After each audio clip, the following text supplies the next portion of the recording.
What does it mean to win a war? Is it the destruction of your enemy, the occupation of land, or is it the ability to leave behind peace, something that endures after the guns go silent? Few conflicts in modern history challenge this question more deeply than the Vietnam War. For the United States, it began as a mission to defend freedom and stop the spread of communism. But it ended in chaos, self-doubt, and the haunting question that still echoes decades later. Could America have won the war in Vietnam? Let's explore this, not with slogans, but with reason, evidence, and perspective. 1. The context, a different kind of war. To understand the Vietnam War, we have to remember what made it unique. It wasn't a traditional war between nations with clear front lines. It was a revolutionary war, a clash of ideologies, cultures, and histories. When the US entered Vietnam in the early 1960s, it was driven by the domino theory, the belief that if one Southeast Asian country fell to communism, others would soon follow. Vietnam, however, wasn't just a pawn in a global struggle. For many Vietnamese, this was a continuation of a much older fight, a fight for independence. They had resisted Chinese, Mongol, and French invaders for centuries. To them, America wasn't a liberator. It was another foreign power standing in the way of self-determination, and that, more than anything, defined the war's outcome before it even began. 2. Defining winning. Here's the first paradox. The United States never had a clear definition of victory. What was the end goal? To destroy North Vietnam, to protect South Vietnam, to contain communism. President Lyndon Johnson once said, "We seek no wider war." But to win, the US needed a wider strategy, one that combined military power with political legitimacy. And that legitimacy was exactly what South Vietnam lacked. Its government was corrupt, authoritarian, and disconnected from its people. Meanwhile, the North, led by Ho Chi Minh, embodied national unity and purpose. America had firepower. The North had faith. And in wars of ideology, faith often proves stronger than bombs. 3. Could the US have fought differently? Many military historians have asked, what if the US had fought differently? Could a different strategy have changed the outcome? Some say yes. If the US had invaded North Vietnam early, cut off the Ho Chi Minh Trail in Laos and Cambodia, used overwhelming force to break morale. But these ideas came with dangerous consequences. An invasion risked Chinese intervention, just as in the Korean War. Escalating bombings often killed civilians, turning neutral villages against the Americans. And expanding the war across borders would have violated international law, worsening global outrage. America could win every battle, and often did. But it could never win the hearts of the people.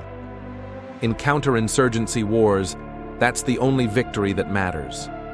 4. The Tet Offensive, a psychological defeat. In January 1968, the North launched the Tet Offensive, a surprise attack across more than 100 South Vietnamese cities. Militarily, it was a disaster for the North. They suffered enormous losses, but strategically, it was a masterstroke. Television brought the chaos of Tet into American homes. The message was clear. The enemy wasn't defeated. The war wasn't nearing victory. And Washington had been lying. Walter Cronkite, the most trusted journalist in America, declared the war unwinnable. When President Johnson heard that, he reportedly said, "If I've lost Cronkite, I've lost Middle America." After Tet, the war shifted from Vietnam's jungles to America's living rooms, and it was there that the US truly lost. 5. The home front, a nation divided. Vietnam was the first televised war. For the first time, citizens saw the burning villages, the wounded soldiers, and the moral confusion of conflict, all in real time. As the casualties rose, public support fell. Young Americans asked, "Why are we dying for a country that doesn't want us there?" Protests erupted across campuses. Draft cards burned, and the White House faced a crisis it couldn't bomb its way out of. the erosion of trust. When the Pentagon Papers leaked in 1971, they revealed what many suspected. The government had misled the public about the war's progress for years. From that moment, victory became politically impossible. A democracy can't fight an unpopular war forever. 6. Nixon's peace with honor. When Richard Nixon took office in 1969, he promised to end the war with peace and honor. His strategy, called Vietnamization, aimed to train South Vietnamese forces to take over the fight as U.S. troops withdrew. But this plan assumed South Vietnam could stand on its own. It couldn't. Without American air support, logistics, and funding, the South's army collapsed in 1975 when the North launched its final offensive. Saigon fell.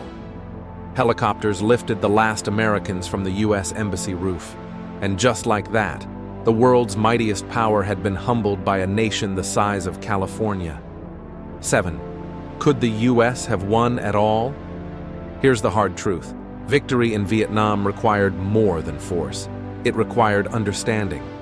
The U.S. tried to fight an ideological war with military tools, but you can't shoot your way to legitimacy. You can't bomb your way into someone's culture. Even if the U.S. had conquered the North, it would have faced endless insurgency. The Vietnamese weren't fighting just for communism. They were fighting for identity, unity, and sovereignty. America saw a chessboard. Vietnam saw a homeland. That difference made all the difference. 8. The geopolitical angle. There's another layer to this story, the Cold War balance. Every U.S. decision in Vietnam was made under the shadow of potential Soviet or Chinese retaliation. This fear of escalation meant Washington never used its full strength. But that restraint also prevented a Third World War.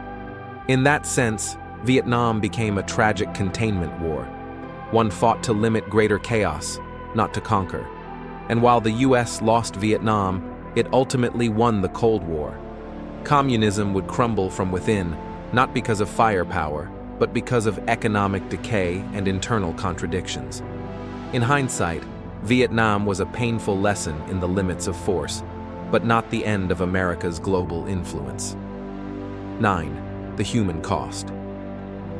Behind every strategy and statistic lies an unbearable human story. Over 58,000 American soldiers died.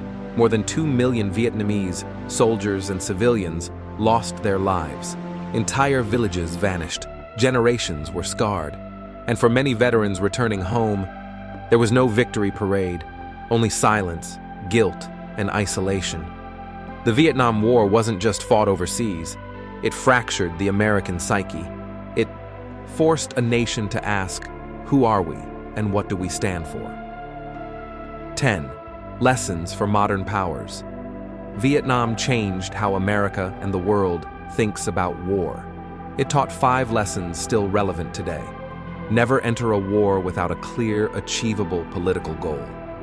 Military victory is meaningless without legitimacy. Hearts and minds matter more than tanks and planes. Public support is the foundation of any long conflict. Understanding your enemy's history and motivation is as vital as strategy. These lessons echo in later conflicts, Iraq, Afghanistan, and beyond. The same questions return. When does intervention help? When does it harm? And can any nation truly reshape another's destiny? 11. What Vietnam taught the world. The Vietnam War marked a turning point not only for America, but for global politics. It showed the world that even a superpower can bleed, that the age of colonial or military dominance was over. For developing nations, Vietnam became a symbol of resistance, proof that determination and local willpower could overcome overwhelming odds. For military strategists, it became a case study in asymmetrical warfare, the art of the weak defeating the strong. And for philosophers of politics, it became a moral riddle. How far can you go to defend freedom before you destroy it yourself? 12. The legacy. Today, Vietnam is no longer a battlefield. It's a fast-growing nation that trades with the United States, a quiet irony of history. But the shadows of the war remain. They linger in the memorials, in the names etched on black granite walls in Washington, D.C. They whisper in the conscience of every generation that debates intervention and foreign policy. The Vietnam War didn't end with surrender. It ended with a question, one that still haunts every great power that follows. How do you win a war that should never have been fought? Closing thought. The war that never left. So, could the U.S. have won the Vietnam War? Militarily, perhaps. Politically, almost certainly not. Because winning isn't just about destroying the enemy. It's about building something that lasts. And no empire, no superpower can ever impose peace on a people whose hearts belong to another vision of freedom. The lesson of Vietnam is not about defeat. It's about humility. The realization that power without understanding is the most dangerous illusion of all. Subscribe to Timeless Questions channel to receive more thought-provoking content about philosophy, human nature, and the mysteries of existence. Because the questions may be ancient, but the wisdom is timeless.